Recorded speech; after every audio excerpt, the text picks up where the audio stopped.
You know what's funny? We act like life is supposed to give us a final episode with credits rolling, dramatic music, and someone whispering, and that's why they left you. But real life isn't Netflix. It's more like a boot camp run by Marcus Aurelius. People disappear. Exes never explain. Friends betray. Jobs ghost you. And yet we sit there, waiting for some magical closure like it's part of the refund policy. The Stoics would laugh, politely of course, and tell you, you don't need closure. You need discipline. Don't forget to like and subscribe to support our journey. And trust me, you'll want to stay till the end. We're going somewhere powerful. Number 1, the illusion of closure. Closure sounds comforting. It's the warm blanket we crave after a mental storm. But let's be real, most of the time, closure isn't coming. Why? Because we expect people who hurt us to heal us. And that's like asking a thief to return with cookies and an apology note. Life doesn't operate on your emotional calendar.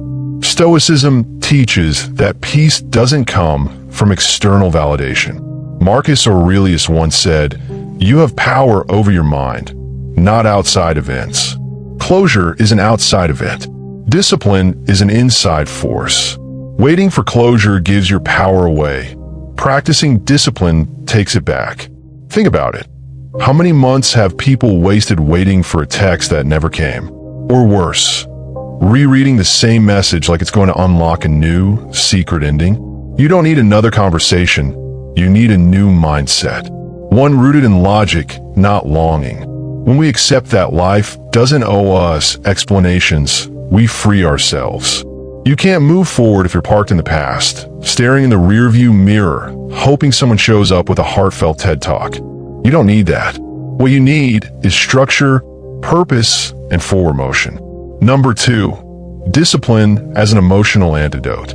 Discipline isn't just for gym bros or military routines. It's emotional armor. It's what keeps you walking when your heart wants to sit and sulk. The Stoics didn't suppress emotions. They trained themselves not to be ruled by them. There's a difference between feeling something and letting it run your whole life.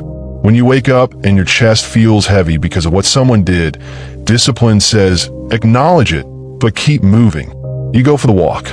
You write the journal entry. You do the reps. Discipline doesn't erase pain. It gives pain a direction. Without it, pain becomes a loop. With it, pain becomes fuel. We often confuse healing with waiting. I'll start improving when I feel better. That's backward. Stoicism flips it.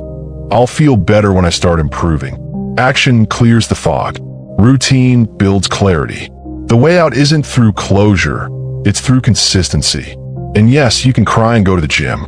You can miss someone and still show up for your life. That's not hypocrisy. That's maturity. Because discipline isn't cold, it's focused. It says, I'm hurting, but I'm here. I'm confused, but I'm showing up. That's strength Stoicism would salute. Number 3, rejection is redirection. One of the Stoics' favorite hobbies? Getting over themselves. Epictetus literally said, it's not things that upset us, but our judgment about things. Rejection only stings when you judge it as something wrong, instead of something guiding you. Did you get dumped? Great. Now you have space for self-reflection. Lost a job? Time to upgrade your skills. Were you ghosted by a friend? You just dodge a lifetime of unreliable group chats.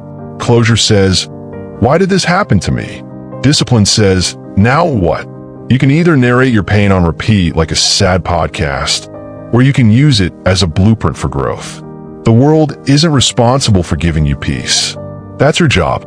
Rejection becomes redirection only when you stop trying to rewrite the past and start authoring your next move.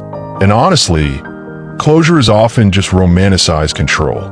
We want people to explain themselves so we feel better, not necessarily because it will change anything. But do you really need someone's broken logic to validate your value? No. You need structure, purpose, and maybe a glass of water. Hydration helps. Number 4. The emotional gym. Imagine if your emotions were like muscles. They need training, not tantrums. Stoicism is emotional resistance training. Every time you respond with discipline instead of drama, You build inner strength. No, it's not sexy. Yes, it works. You feel tempted to stalk their social media? That's emotional sugar. Tastes sweet, but crashes hard. Discipline says, log off. Get back to your priorities. You want to write a long message you'll regret? That's emotional cardio, a lot of effort, no actual progress. Discipline says breathe, journal instead. Consistency with your values, not your feelings, is what builds emotional stability. You show up even when it's hard. You hold your boundaries even when they beg for access. You say no when yes would make you feel momentarily better. That's inner muscle. And the best part? Discipline compounds. Like interest in a bank, every act of self-control makes the next one easier. You become the kind of person who doesn't need closure. Why? Because your peace comes from purpose, not people. Number 5, freedom through letting go. Letting go doesn't mean you don't care. It means you care enough about yourself to stop carrying what doesn't serve you. That's discipline. That's Stoicism. That's the art of saying, I don't know why it happened. I just know what I'm doing next. Marcus Aurelius wrote, the impediment to action advances action. What stands in the way becomes the way. Waiting for closure is the impediment. Letting go and acting with discipline, that's the way. When you stop chasing answers, you start creating progress. Freedom isn't about fixing the past. It's about focusing the present. You don't need to solve the mystery of someone else's behavior. You need to manage your own response. The Stoics didn't wait for apologies. They built character. So should you. So next time you're tempted to send just one more message, hoping for clarity, pause. Breathe. Remember, you're not a detective. You're a disciplined human being. And that is far more powerful. Number 6, the myth of emotional justice. Let's be honest. Part of why we crave closure is because we want emotional justice. We want the people who hurt us to admit it, apologize, and maybe even cry a little while doing it. Sounds fair, right? But Stoicism doesn't trade in emotional fairness. It deals in reality. And reality isn't fair. It's just real. The more we cling to the idea that we deserve emotional justice, the more we suffer. Epictetus would say we're putting our happiness in the hands of others, which is like asking the wind to stay still. People may never own up. They may never say sorry. They may not even remember what they did. Discipline is saying, regardless, I will respond with character. Stoics didn't sit around writing revenge fantasies. They practiced turning inward. When someone wronged them, their response wasn't to seek punishment. It was to elevate their own mindset. They asked, how can I grow from this? Instead of, how can I make them pay? The day you stop needing emotional justice to move on is the day you become emotionally free. Because let's face it, holding out for someone else's apology is like waiting for rain in a drought with no clouds. Discipline says, I'm not here to wait. I'm here to walk forward. Number 7, discipline over drama. You ever notice how drama feels productive at first? It gives us attention, distractions, and something to talk about in the group chat. But it's a trap. A Stoic doesn't chase chaos. They quiet the noise. And sometimes, we're the ones turning up the volume on our own pain. Letting go of drama doesn't mean you're boring. It means you've leveled up. You no longer need to retell the story 10 times just to feel seen. You don't need to win every emotional argument. You just need to win yourself back. Discipline silences the urge to stir the pot. When you choose discipline, you're choosing silence over spirals. You're choosing routine over revenge. You're choosing peace over proving a point. And here's the plot twist. You actually feel better. The more you detach from the emotional roller coaster, the more stable your life becomes. Don't get me wrong. Drama will always try to invite you back in. It'll text you at midnight, metaphorically or literally. But Stoicism teaches that you don't have to RSVP. Decline the invite. Choose stillness. Choose strength. That's how real adults handle real pain. Number 8. Stop looking for closure in people who lack self-awareness. Sometimes we're looking for closure from people who don't even know they cause damage. That's like asking a fish for directions in traffic. It's not going to happen. Not because they're evil, but because they're not equipped to give you what you want. And here's the twist.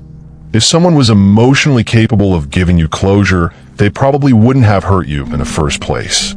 So waiting for an explanation from someone who lacks self-awareness is like trying to download wisdom on dial-up internet. Painfully slow, if it even works. Discipline is realizing you don't need their version of the story. You need to write your own. Instead of chasing answers, you start setting boundaries. Instead of analyzing texts, you build habits. Instead of waiting for someone to get it, you focus on getting better. The Stoics didn't beg for understanding. They sought virtue. They believed in being whole, not heard. So next time you're tempted to reopen that conversation just to get one last, "Why did you do it?" remind yourself, you're looking for depth in a puddle.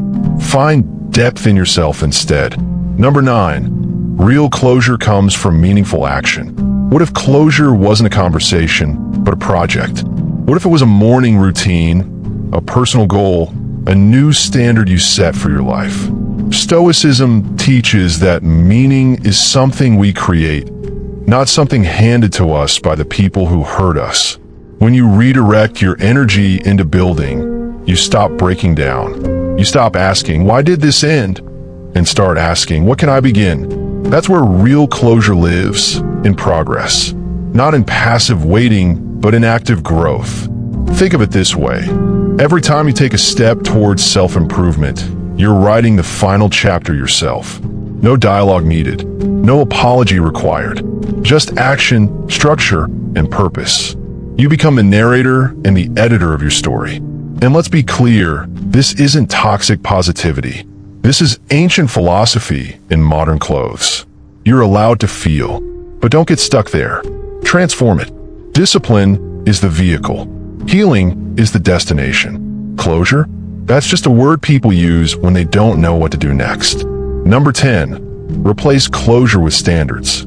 Let's end with the most powerful form of discipline, raising your standards. Most of us don't need closure. We need to stop entertaining people and patterns beneath our principles. The Stoics weren't just calm, they were clear. Clear about what they would and would not allow. When you raise your standards, you naturally stop chasing explanations. You stop tolerating inconsistency, half-truths, and emotional games. Discipline becomes your filter. Anything that doesn't align with your values, it doesn't stay. This doesn't mean you become a cold robot. It means you operate with clarity. You can forgive without reconnecting. You can feel deeply without falling apart. You can walk away without needing to slam the door. That's not apathy. That's evolved discipline. And ironically, the more disciplined you become, the less you even think about closure. Why? Because your standards do the closing for you. You don't wait for people to change. You change you, and the rest fades into irrelevance. If this resonated with you, don't just click away. Hit that like button and subscribe to help our Stoic journey grow stronger every day. And let me know in the comments, what's one thing you're no longer waiting for? Let's build a disciplined life, one action at a time.